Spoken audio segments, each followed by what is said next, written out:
1절부터 9절의 말씀을 가지고 서로의 짐을 지라라는 제목으로 말씀의 은혜를 나눴는데, 그 후반부에 속하는 말씀 6절에서 10절 가지고 서로의 짐을 진 사람들이 어떻게 살아야 되느냐, 바로 서로의 복을 나누며 살아라 라고 하는 권면의 말씀을 오늘 묵상해 보려고 합니다.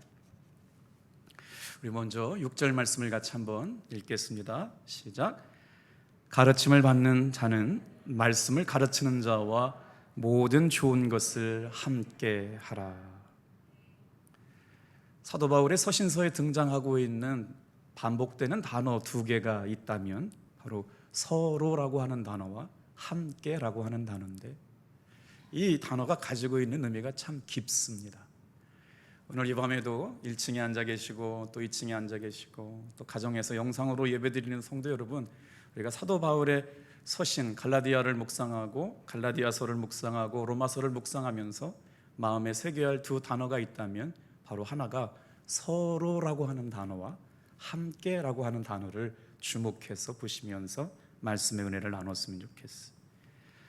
예수님의 생명을 함께 나누어 받은 사람들, 그 공동체가 생명 공동체가 된다는 것이죠. 하나님께서 부어주시는 충만한 은혜를 경험한 사람들이 모여서 공동체를 이루는 곳이 교회가 되었다. 그래서 어떻게 하면 놀라운 은혜를 경험하며 살아가는 답동교회가 될 것을 기대하면서 편지를 보내시듯이 우리 사도 바울이 갈라디아 교회 성도들이 성령의 충만한 은혜 가운데, 하나님께서 부어주시는 한량없는 은혜 가운데 그렇게 믿음의 복을, 은혜를 나누며 살아가기를 소망하는 갈망을 담아서 오늘 이렇게 편지하고 있는 것이죠. 서로 축복을 나누어라. 교회에 잘 다니던 사람들이 이단에 빠지게 되는 경우를 간혹 보게 되는데, 이단의 달콤한 유혹도 유혹이지만 교회를 떠나는 이들의 대부분의 특징은 교회 안에서 채우고 싶었던 사랑의 마음이 채워지지 않을 때 교회를 떠난다는 것입니다.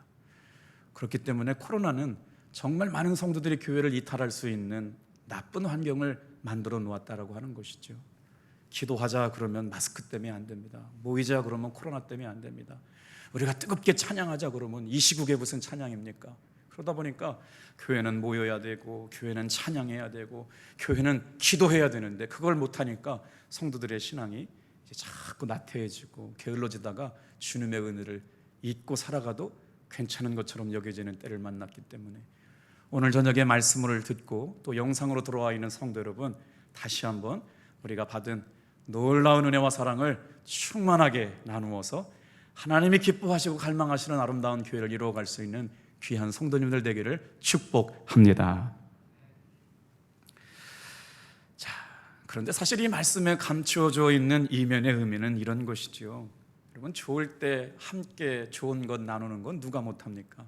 교회가 분위기 좋을 때, 행복할 때, 어려움이 없을 때 서로 돕고 이해하는 건 참 잘하는데, 상대방의 약점이 드러났을 때, 상대방의 부족함이 드러났을 때, 상대방이 연약함이 드러났을 때라도 어떻게 하라고요?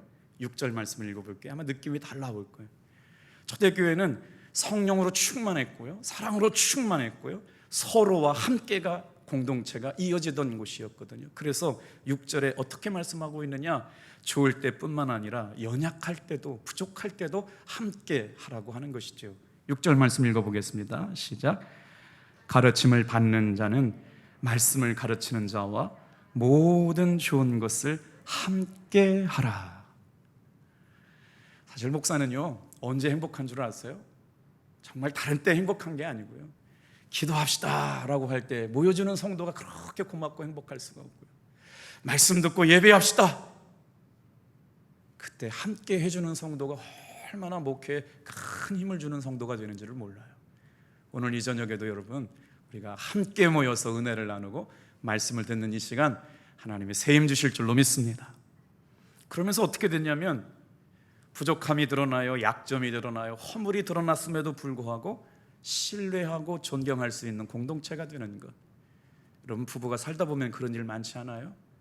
그럼에도 불구하고 아내를 신뢰하고 자녀들을 신뢰하는 것. 제가 말씀을 준비하면서 한 번은 꼭 이 설교 주제를 가지고 말씀을 들어 전가하려고 그러는데, 가정 안에서 화내지 않고 살아가기, 가정 안에서 짜증내지 않고 살아가기, 이게 성령 충만함인 줄로 믿습니다. 제 아내가 정말 잘하고요, 사랑스럽고 예쁘고 똑똑하거든요. 그런데 순간순간 욱하게 할 때가 있어요. 그러면 지금도 어떻게 했냐면 우씨 그렇게 내놓다가 요즘은 성령님과 동행하기를 결단하면서 한번 참아요. 그래요, 당신 말이 옳아요. 안 믿는 눈치는 뭐예요?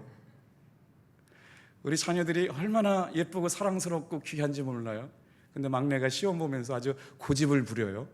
아주 고집스럽게 삐딱하게 뭘 해요. 그래서 다 그냥 확 그냥 네가 알아서 해 하려고 하다가 아버지고 또 주님의 은혜 가운데 있기를 원하니까 더 참죠. 그랬더니 내려줄 때 그래요. 아빠 감사해요, 태워다 주셔서. 용돈 받을 때 아빠를 부르는 호칭이 달라요. 아버님 용돈 좀 주시옵소서. 저 화날 때는 그냥 문 쿵 닫고 들어가는데 용돈 필요하고 지각할 때가 되면 아빠를 부르는 호칭이 달라요. 아버님 사랑합니다. 그러면 또 그냥 다 잊어버리고 또 따라가게 되는 것이죠. 오늘 이 저녁에 모여서 예배드리는 성도 여러분, 저와 여러분의 마음이 주님의 사랑의 마음을 닮아서 좋을 때뿐만 아니라 상대방의 연약함이, 약점이, 허물이 드러날 때에도 사랑할 수 있는 아내, 남편 되시기를 주님의 이름으로 축복합니다. 자, 그렇게 신뢰하고 존경할 수 있는 공동체를 갈망하는 사도 바울의 고백이 오늘 이런 사랑으로 드러났다라고 하는 거예요. 모범되는 교회가 있다는 게 얼마나 감사합니까? 우리 탑동감리교회가 우리 당진 지역의 목자와 양과의 모범적인 말씀을 사랑하고 주의 종을 사랑하고 성령의 일하심을 사랑하는 모범적인 교회가 갈라디아 교회의 사도 바울이 목회하는 갈라디아 교회에서 일어났던 것처럼 우리 교회 안에도 일어날 수 있다라는 믿음의 말씀을 가지고 오늘 이 저녁 은혜 받기를 소망합니다.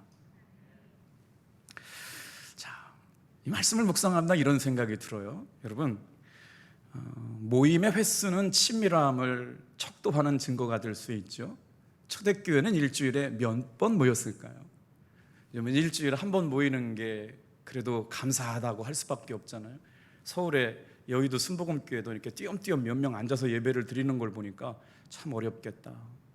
제 친구 목사님네 교회가 1000명 모이는데 99명 예배를 드리는데 그때가 오래되었대요. 그러니 이 많은 성도들이 지금 다 어디에 가 있어요? 영상으로 예배 드릴 것 같지만 통계학적으로 영상으로 예배 드리는 성도의 비율이 점점 떨어지고 있습니다. 많은 신학자들이 코로나가 정상이 되면 78%의 성도들만 교회에 나오게 될 것이고 한 27%의 성도들은 아마 교회를 떠나가게 될 것이다라고 하는 공공연한 이론들이 발표되고 있거든요. 그래도 오늘 이 밤에 모여서 말씀을 사랑하고 받은 은혜를 나누고 주의 은혜를 갈망하는 성도님들이 계시기 때문에 우리 교회는 넉넉하게 이겨나가게 될 줄로 믿습니다. 오늘 말씀해 보면 이래요. 일주일에 한 번만 모인 게 아니었어요. 초대교회들은요 매일 모였습니다. 그리고 나서 떡을 뗐고요, 기도하고요, 성령 충만함을 간구했다라고 하는 것이죠. 그들의 모임은 일주일에 한두 번이 아니에요. 정말 날마다 모여서 떡을 떼고 교제하고 은혜를 나누었다. 오늘 요즘 새벽기도 하시는 분들이 조금 많아지고 있어서 얼마나 감사한지, 여러분 미리미리 영적 체력, 육적 체력 준비하셔서 호렙산 기도에 놀라운 승리를 경험하시기를 주님의 이름으로 축복합니다. 근데 오늘 말씀에 보면 그냥 모임을 위해서 한두 시간씩 모인 게 아니었어요. 여러분, 설교가 길다고 말씀이 은혜로운 건 아니지만 말씀이 은혜로운 말씀은 다 길었습니다. 너무 말을 어렵게 했군요. 말씀이 길다고 은혜롭다는 건 아니지만 은혜로운 말씀은 다 길었어요. 그런데 사도 바울에 비하면 저는 아무것도 아니에요. 지금 30분 뒤면 예배는 끝나게 되었잖아요. 사도 바울이 저녁에 집회를 시작하면 몇 시까지 집회를 했느냐? 성경에 보니까 밤 자정까지 설교를 했다는 거예요. 그러니 7, 8, 9, 10, 11, 12시 잠자고 있던 성도 하나가 떨어져가지고 죽는 사건이 일어나서 살리는 역사가 일어났잖아요. 그러니 그 고단한 삶을 사는 사람들이 사도 바울 설교를 들으려면 얼마나 오랫동안 다리를 꼬집고 말씀의 은혜를 사모하면서 모였다는 것일까요? 그래도 좋았다는 것이죠. 그래서 어떻게 했어요? 초대교회들은요 말씀을 듣기 위해서 함께 잠을 자고 함께 식사를 하고 함께 받은 은혜를 나누고 삶을 나누는 일들이 너무나도 자연스럽게 일어났기 때문에 서로를 잘 알게 되었다라고 하는 것이죠. 그것만으로 끝난 게 아니라 진짜 서로를 사랑하는 공동체가 되었다는 것이죠. 자, 오늘 그런 말씀을 주시면서 이 공동체가 회복해야 될 마음을 담아서 말씀하고 있는 거예요. 또 한번 읽어볼게요. 반복되지만 6절 말씀 읽어보겠습니다. 시작. 가르침을 받는 자는 말씀을 가르치는 자와 모든 좋은 것을 함께하라. 아마 제가 이만큼 목회하는 것도 저를 사랑해 주셨던 성도님들의 기도, 성도님들의 사랑, 성도님들의 눈물이 있었기 때문이라고 단언컨대 말씀드릴 수가 있어요. 저를 위해서 그래도 코로나 백신 맞았다고 기도해 주신 분들이 계신 게 얼마나 뭉클했는 줄 아세요? 우리 한 장로님이 주일날 제 방에 들어오셨어요. 목사님 그렇게 아프셨냐고. 아유 그래요, 제가 그렇게 아팠어요 했더니 막 웃으시는 거예요. 저도 목사님처럼 똑같이 아팠어요. 이때쯤 웃어주셔야 되는 거 아니에요? 얼마나 아프시다고 하는 거를 동질화시켜서 말씀해 주시는지 공감이 되더라고요. 2차 맞으시고들 많이 아프셨다. 교회의 최대 행복이 있다면 어떤 게 우리 교회의 최대 행복일까요? 말씀을 전하는 목사님이 행복하게 말씀을 전합니다. 말씀을 듣는 성도들이 행복하게 말씀을 신뢰하면서 은혜를 받습니다. 시간마다 성령님께서 어떻게 역사하시고 은혜를 베풀어 주실까 기대를 가지고 주회전에 올라오죠. 그리고 성령님께서 지금 어떠한 마음을 가지고 운행하실까를 기대하는 사람들의 간절한 기대 가지고 예배가 시작될 때 얼마나 하나님께서 역사하실까요? 오늘도 그런 모임이 되기를 마음으로 사도 바울이 9절과 10절의 말씀으로 이렇게 제안하고 있어요. 이제 9절 10절을 같이 한번 읽어볼게요. 시작. 우리가 선을 행하되 낙심하지 말지니 포기하지 아니하면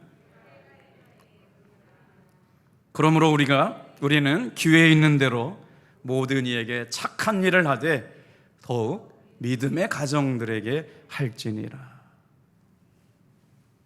축복을 나누며 사는 사람들이 어떻게 축복을 나누며 사느냐? 가족들과 주변 사람들에게 복을 나누며 살아야 되는데 그 순서가 있어서 먼저 누구에게 행할 것이냐? 그 순서의 우선순위에서 믿음의 가정들에게 그 일을 먼저 하라고 말씀하고 있어요. 그러니까 하나님이 나에게 주신 감사, 하나님이 나에게 주신 축복, 이걸 나누며 사는 사람들이 그리스도인인데 그걸 누구랑 먼저 나누어야 되냐면 믿음의 가정들에게 먼저 나누라고 하는 거예요. 서로가 힘을 주고 위로를 받고 새 힘을 얻는 공동체를 만들어가는 교회.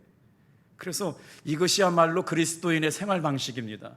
이것이야말로 축복을 나누는 성도의 진정한 모습입니다 라고 지금 사도 바울이 갈라디아 교회 성도들을 향하여 결론과 같은 맺은 말씀을 하고 있는 것인데, 자, 이제 축복을 나누라고 하는 그 9절과 10절 사이에 행간에 들어있는 7절, 8절 말씀에 단서조항과도 같은 말씀 한번 읽어볼게요. 자, 7절, 8절 말씀도 읽어볼게요. 시작. 스스로 속이지 말라.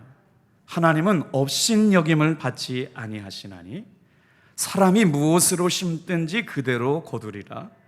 자기의 육체를 위하여 심는 자는 육체로부터 썩어질 것을 거두고 성령을 위하여 심는 자는 성령으로부터 영생을 거두리라. 오늘 이 말씀을 한번 묵상해 보려고 그래요. 이 말씀은 지금 6절과 9절, 10절 사이에 있는데 그 전후 맥락을 이해해야만 이 말씀이 이해가 되고 제대로 풀려지는 말씀이거든요. 스스로 속이는 일, 이것은 어디서부터 시작됐냐면 육신의 생각으로부터 시작된 일이에요. 그렇지 않은 삶이 있거든요. 그렇지 않은 삶은 어디냐면 성령의 생각으로 살아가는 사람들. 그러니까 오늘 말씀해 보면 대비가 되거든요. 육신의 생각을 가지고 살아가는 사람들과 성령의 인도하심과 가르침을 따라 살아가려고 하는 사람들. 그런데 육신에 속한 사람들이 하는 행위가 있다는 것이에요. 그것이 뭐냐면 자신을 스스로 속이는 것. 이 말씀은 다 이해하게 되는데 우리 피부로 와닿을 수 있는 단어가 뭐가 없을까를 생각하다가 묵상을 했어요. 저희 집에 방송이 새롭게 이렇게 들어왔는데 요즘 방송들이 얼마나 좋은지 몰라요. 넷플릭스라고 하는 방송 영화를요, 버튼만 누르면요 검색을 해줘가지고요, 제가 어렸을 때 정말 좋아했던 만화 영화가 있었는데 아주 그냥 동심이 가득할 때 학교 갔다 오면 그거 보고 싶어가지고 막 가방 팽개치고 트랩에 앉았던 만화 영화가 있는데 궁금하시진 않은 모양이죠. 빨강머리 앤이라고요. 제가 죄송해요. 정말 사랑했어요. 노래도 기억해요. 지금 한 3, 40년이 지났는데 죽은 깨 빼빼 마른 빨강머리 hen. 설교하다 말고 빨강머리 hen.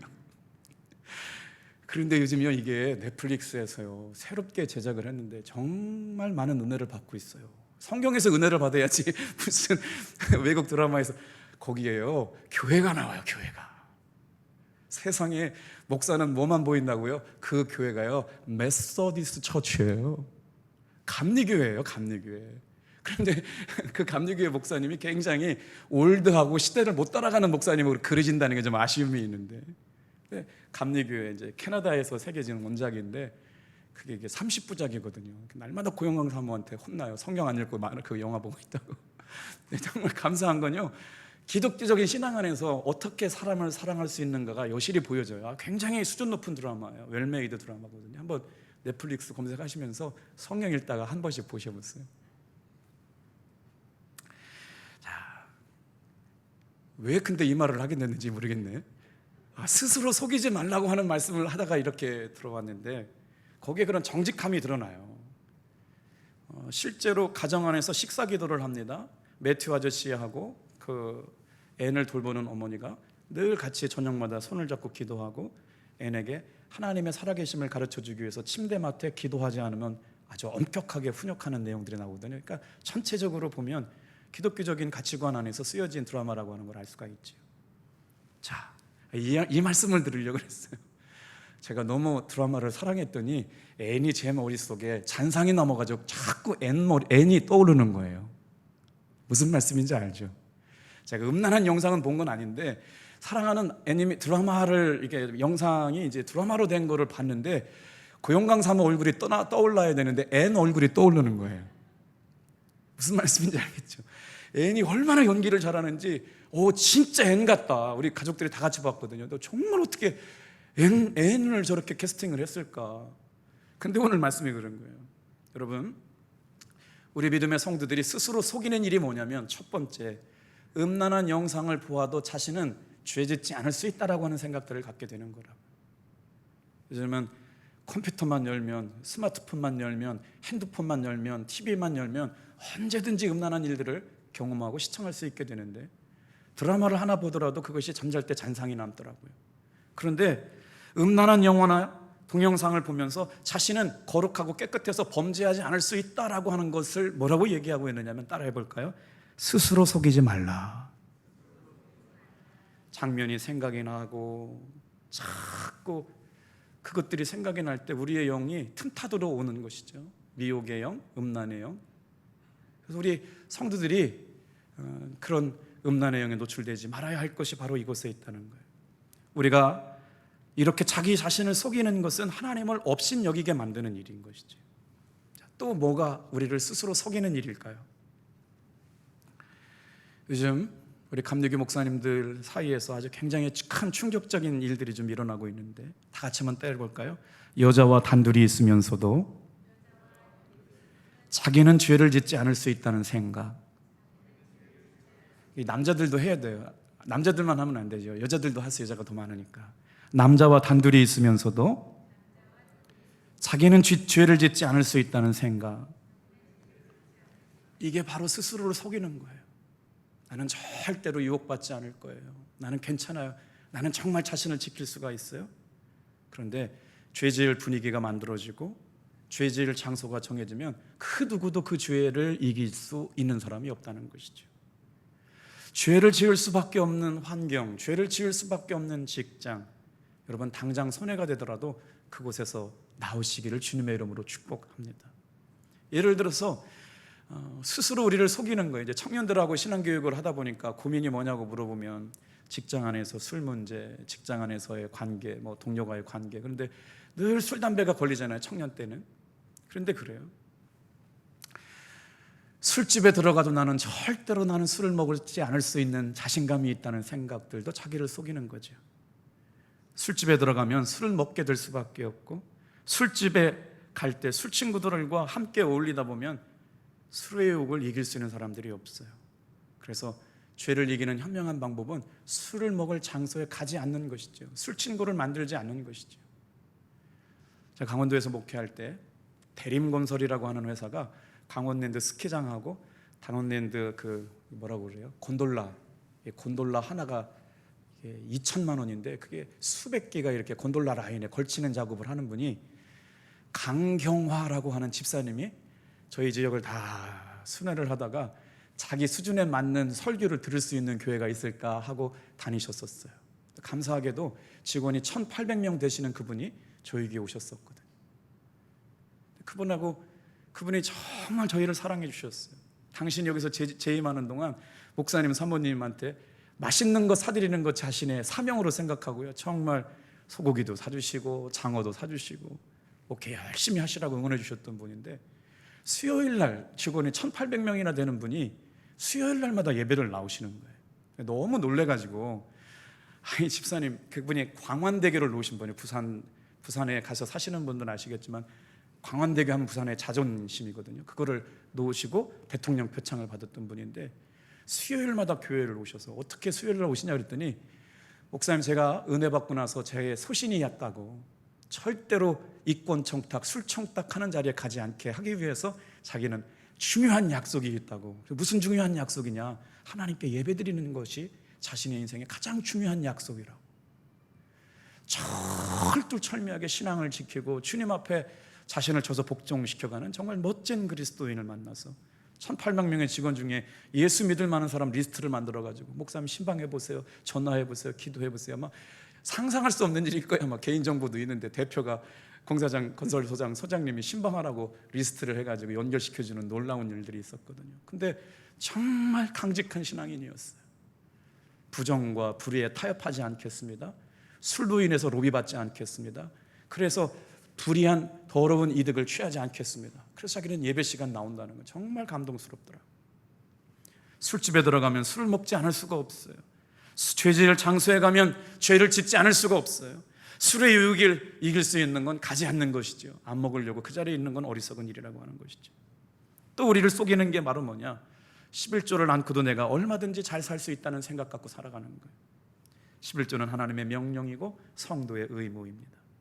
11조 안에도 잘 살 수 있다라고 하는 건 마귀가 속이는 것이죠.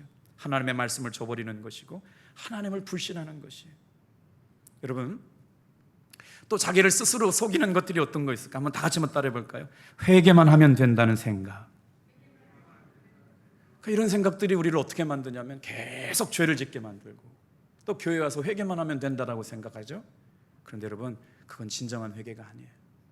진정한 회개는 삶이 돌이켜지는 것이잖아요. 삶의 방향을 바꾸는 것이죠.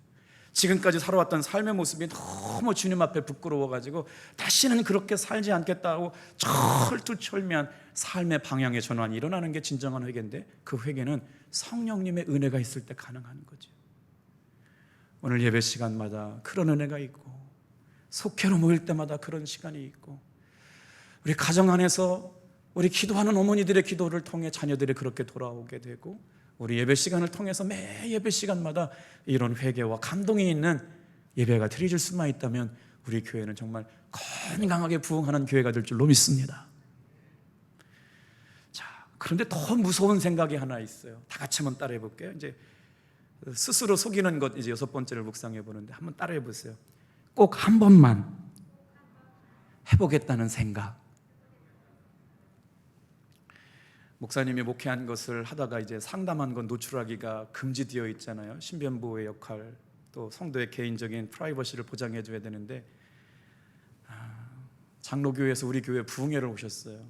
그 교회에 있는 한 20개 교회가 연합성회를 하게 되는데, 목사님이 강단에서 선포하시는데 정말 저도 처음 들어본 충격적인 이야기를 간증하시는 거예요.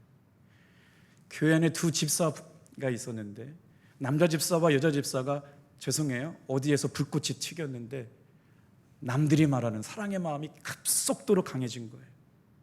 그래서 목사님께 그분이 얼마나 강력한 복음을 말씀하시는지, 죄 지으면 죽는다, 성령 충만해야 된다, 성도들이 죄 지면 하나님의 구원에서 탈락되니까 죄는 반드시 죄값을 지불하니까 죄 짓지 말아라 그러니까 너무너무 사랑한 거예요. 남편에게 사랑받지 못하는 아내에게 사랑받지 못하는 아내가 남편이 만나가지고 그냥 교회에서 만났는데 불꽃이 튀는 사랑을 하는 거예요. 정말 이걸 뭐 죄짓지 않고 물론 플라토닉 사랑이라고 설명할 수도 없는 그냥 불꽃 같은 사랑이 막 튀고 있었는데 정말 하나님의 은혜로 이분들이 목사님께 상담을 했어요.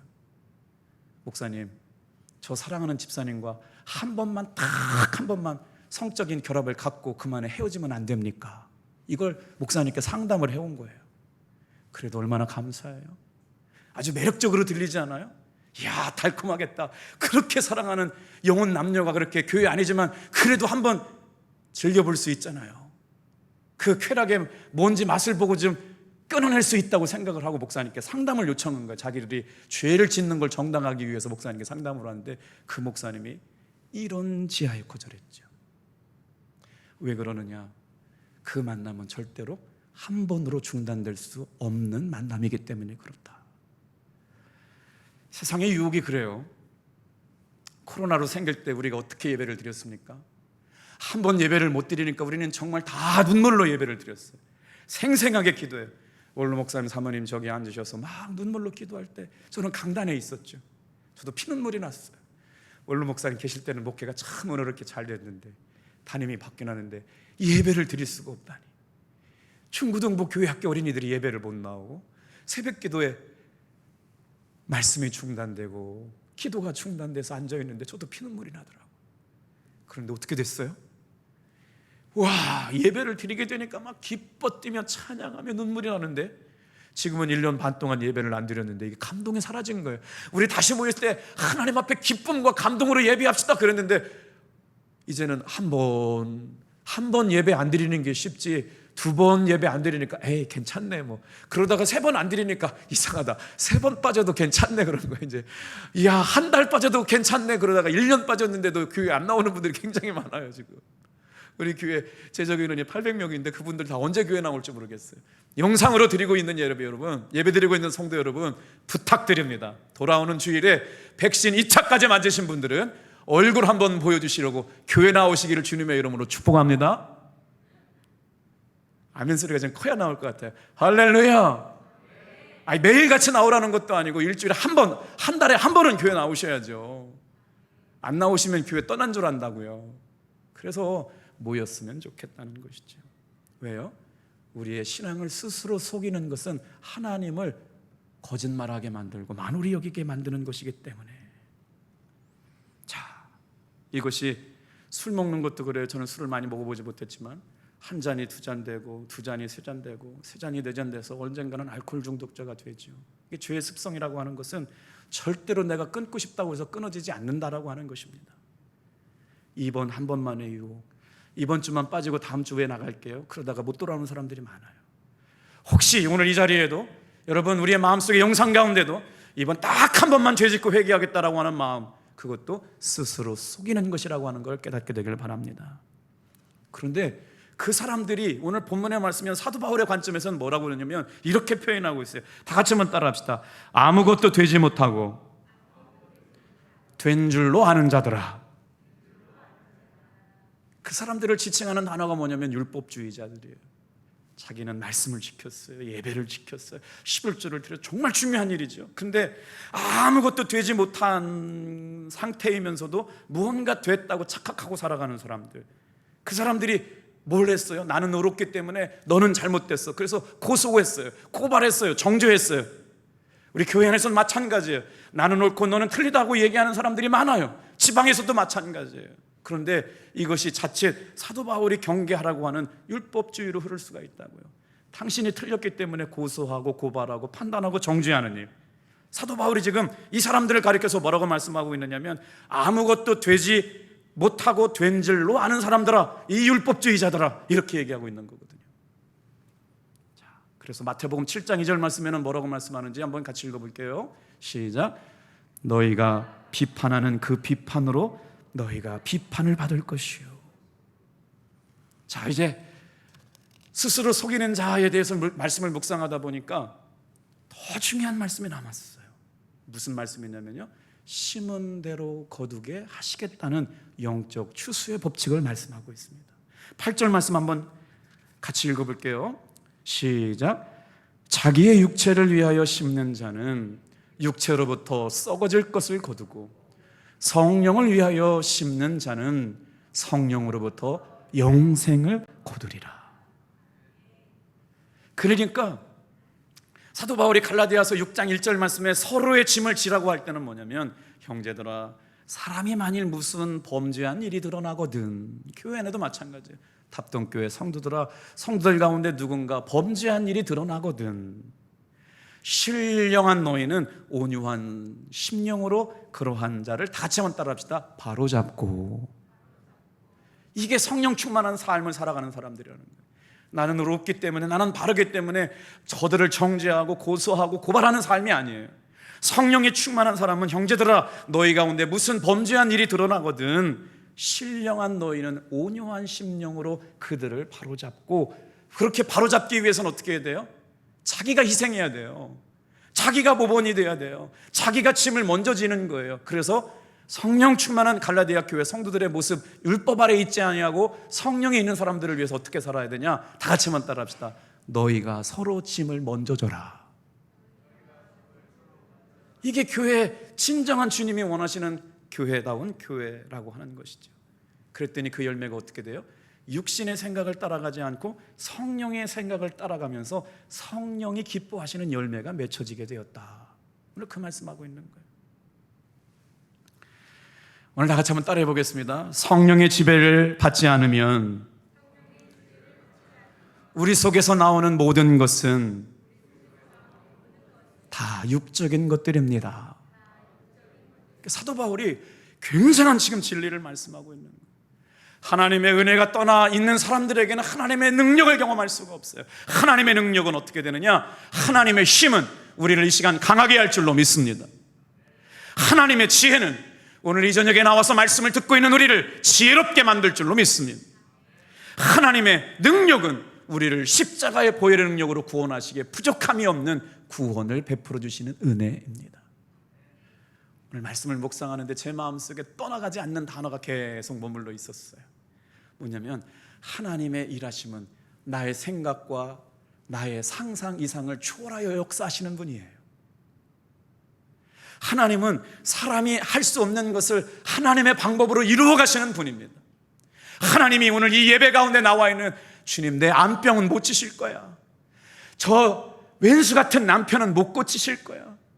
저 정말 내 배로 나왔지만 저 자식놈의 새끼 인생은 바꿔놓지 못할 거야 라고 하는 한정을 지어놓고 예배드리지 않게 되길 바랍니다. 하나님이 오늘 이 시간 저와 여러분에게 구원의 힘과 구원의 능력과 구원의 지혜가 임하면 어떤 역사가 일어나느냐? 하나님은 우리의 생각과 우리의 판단과 우리의 능력을 뛰어넘은 하나님의 방법으로 일하실 줄로 믿습니다. 여러분, 말씀을 준비하느라고 제가 한 달 먼저 가 있거든요. 한 달 시리즈로 설교가 나오기 때문에. 그러다가 지금 시리아 난민 지역에 일어나는 아주 재미난 예화를 하나 읽고 왔어요. 무슨 역사냐면요, 이건 안 될 거야, 이거는 못 바꾸셔, 하나님은 알고 계시지, 이거는 정말 불가능한 일이야. 여러분, 우리 생각을 뛰어넘는, 상상을 초월하는 하나님의 능력이 지금 이 새벽에도, 이 저녁에도 역사하고 계심을 믿으시길 바랍니다. 왜냐면요, 시리아 사람들의 종교 100%가 무슬림이에요. 거의 가까이가. 근데 지금 우리 김재희 선교사님이 시리아 갔다가 시리아에서 난민들이 이동하게 되면서 지금 요르단으로 내려오셨잖아요. 그것도 지금 생각해 보니까, 말씀을 준비하다가, 야, 이거 진짜 하나님의 계획이다. 그 계획 안에 포함되었다는 생각이 드는 것이 왜 그러냐면, 시리아 무슬림 사이에요 30%의 사람들이 예수를 믿기 시작했답니다. 놀랍지 않아요, 여러분? 만약에 시리아 난민의 이런 추방 사건들이나 막 전쟁이 일어나지 않았더라면 거기에 국제 구호기구가 들어가지고 복음을 전하거나 사랑하거나 복음을 전할 수 있는 기회가 차단되었을 텐데, 하나님이 상상을 초월할 수 없는 마음으로 시리아 사람들을 흩어놓으시니까 그들을 돕는 국제기구가 들어가서 구호 활동을 하면서 복음을 전하게 되는데, 그것 말고 자체적으로 예수의 이름을 믿으면서 예수를 믿게 되는 역사가 지금 일어나고 있대요. 할렐루야. 이런 역사가 일어나요. 오늘 여러분, 우리가 말씀을 묵상하다 놓치면 안 되는 거예요. 오늘 이 저녁에도 육신의 생각을 따라 살아가는 사람들이 아니라 성령이 주시는 갈망을 따라가는 사람들에게 다 같이 한번 따라합시다. 하나님의 능력이 임합니다. 그 능력은 우리를 강하게 만듭니다. 하나님의 지혜가 임합니다. 그 지혜는 우리를 지혜롭게 만듭니다. 하나님의 힘이 임합니다. 그 힘이 우리를 구원합니다. 여러분, 우리가 속아서 안 되는 게 있어요. 십자가의 능력은요, 그때 당시에 대다수의 사람들이, 예수를 메시아로 생각하는 사람들이 속았던 것이 뭐냐면요, 로마에 압제하는 황제를 박살내고 깨트려 가지고 왕으로 오시는 승리자의 모습으로 기대했단 말이에요. 그런데 하나님은 그런 모습으로 우리에게 메시아를 보내지 않았어요. 가장 연약한 그 힘은 세상의 방법과 같지 않았어요. 죄인의 형틀에 십자가에 달려서 죽게 하셔서 실패자의 모습으로 십자가에 달려 돌아가셨거든요. 그러니까 얼마나 많은 사람들이 예수님의 죽으심 앞에 좌절하고 배신하고 떠나갔는지 몰라요. 그러나 하나님의 계획은 거기로 끝나지 않았어요. 십자가의 부활을 통해서 죄와 사망과 죽음을 이기신 영원한 부활의 승리의 주님으로 오늘 이 새벽에, 이 저녁에 찾아오고 계시는 줄로 믿습니다, 여러분. 그게 십자가의 능력. 세상 사람들은 정복자, 승리자, 로마 황제와 압제로부터 당당하게 굴복시켜가지고 저들을 완전히 뒤집어 엎고 전복시키는 정복자의 하나님 메시아를 원했지만, 하나님의 사랑은 그와 같지 않았어요.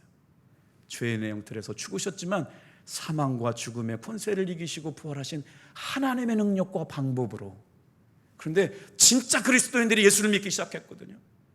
초대교회 1세기를 연구하는 사람들이 어떻게 로마가 313년에 기독교 공인이 되었을까를 연구한 사람들이 끊임없이 발표를 했어요. 초대 1세기 공동체의 기독교 신앙인들의 삶은.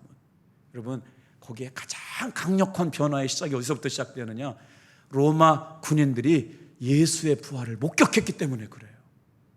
진짜 예수님이 살아나셨구나, 예수님을 봤다라고 하는 사람들이 많아지기 시작하면서 그 생명건 복음에 대한 타협하지 않는 복음의 능력이 오늘 지금까지 2000년이 지난 지금도 힘이요, 지혜요, 능력으로 우리의 삶을 변화시키는 줄로 믿습니다. 그래서 성령의 충만함을 따라가는 사람들에게 어떤 은혜가 나타나요? 은혜를 갈망하는 것뿐만 아니라 받은 것을 나누어주는 삶으로 바뀌어져 갔대요. 8절, 9절 같이 읽어볼게요. 시작. 우리가 선을 행하되 낙심하지 말지니 포기하지 아니하면 때가름에 거두리라.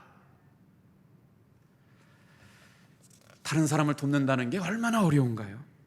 남을 돕고 격려한다는 게 참 쉽지 않고 피곤한 일입니다. 그런데도 뭐라고 말씀하시느냐? 사랑하는 성도들아, 탑동교회 성도들아, 우리가 선을 행하되 낙심하지 말지니 포기하지 않으면 때가 이름에 거두리라. 이게 심고 거두는 법칙인 줄로 믿습니다. 어떤 사람은 육신의 생각을 날마다 심어요. 육신의 감정을 날마다 심어요. 육신의 혈기를 날마다 심어요. 성령 충만한 사람은 화를 내기 전에 한 번 더 생각해 봐야 합니다. 아내에게 성질 부리기 전에, 남편에게 성질 부리기 전에, 바가지 긁기 전에, 화내기 전에 차분하게 주님께 묻고 감정을 다스릴 수 있는 사람, 육신의 생각을 따르지 않는 사람이에요. 성령의 생각을 따라가는 사람은 어떻게 해요? 끊임없이 성령님의 인도하심을 따라가는 것이죠. 그래서 갈라디아서 5장부터 지금까지 등장하는 세 가지 중요한 단어가 나옵니다. 따라해 볼까요? 성령, 자유, 열매. 갈라디아서 5장부터 나오는 가장 중요한 단어 세 가지가 있어요.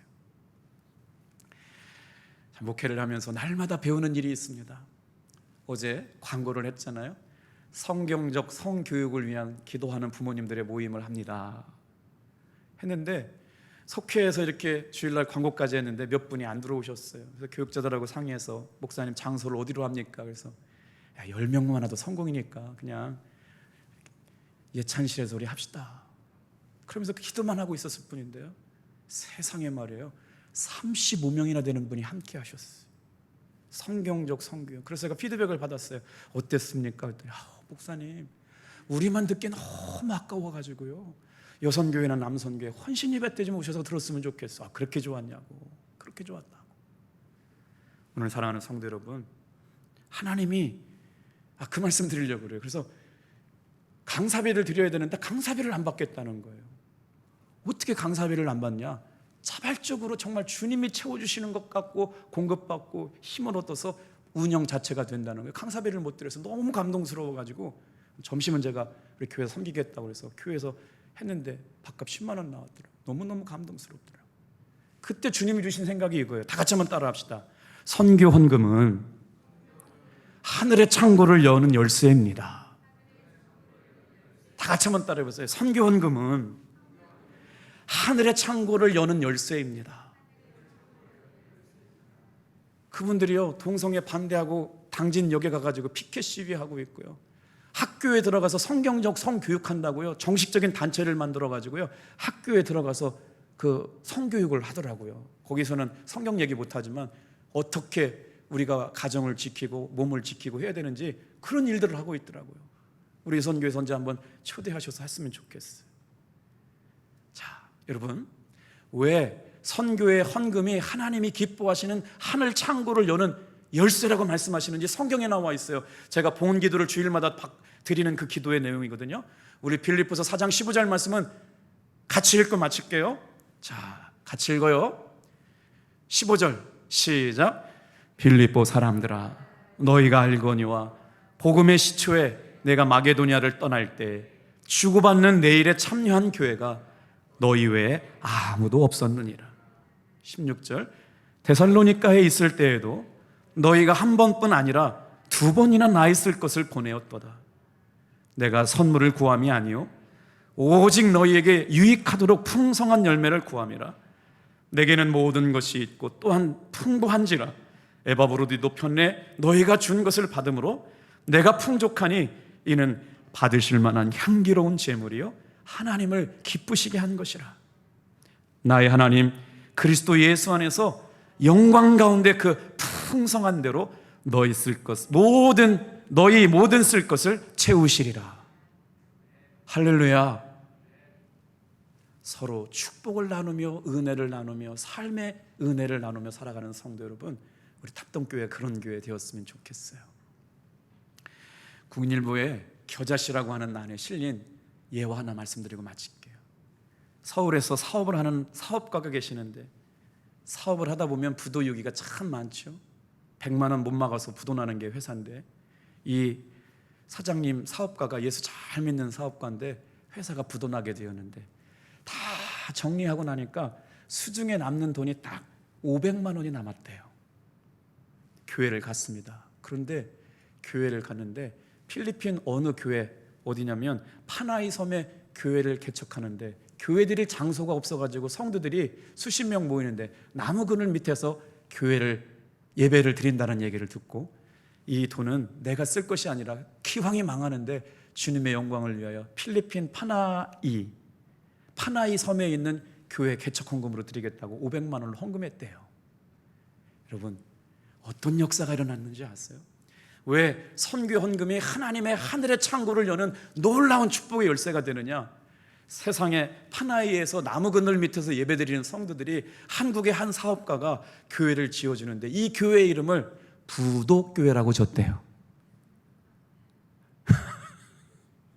그래가지고요, 날마다 예배 때마다 우리 교회를 지어준 한국의 사업가 부도나지 않게 해주세요. 아침에도 기도하고 저녁에도 기도하고 한낮에도 기도해가지고요, 그 사업가가 부도 안 나고 지금도 사업 잘하고 있대요. 믿음대로 될지어다. 우리 교회가 정말 원로 목사님 때부터 선교 아름답게 하는 교회잖아요. 하나님의 축복의 통로가 돼서 하나님이 심고 거두는 영적 원리, 육적인 것을 심으면 육적인 것으로 열매 맺지만 성령의 것을 섬으면 하나님이 기뻐하시는 충만한 것들, 이런 감동이 우리 예배 가운데, 우리 사랑하는 성도들 가운데 날마다 경험되길 축복합니다. 기도하겠어요.